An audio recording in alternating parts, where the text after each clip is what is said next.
Kabilang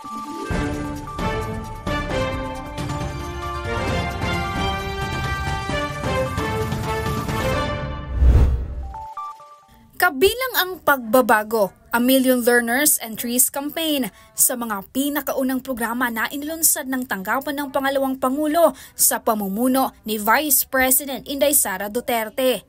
Ang programa ay nakaangkla sa mandato ng pamahalaan na magbigay suporta sa edukasyon at makiisa sa pagsulong sa kahalagahan ng environmental stewardship.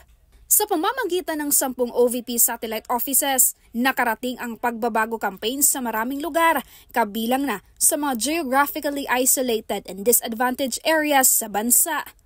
Kamakailan lamang namahagi ang OVP Western Mindanao Satellite Office ng pagbabago bags na naglalaman ng school supplies, dental kits at raincoats sa mga mag-aaral ng Maasin Learning Center sa Zamboanga City. May emosyonal naman na mensahe ang punong guro para sa tanggapan.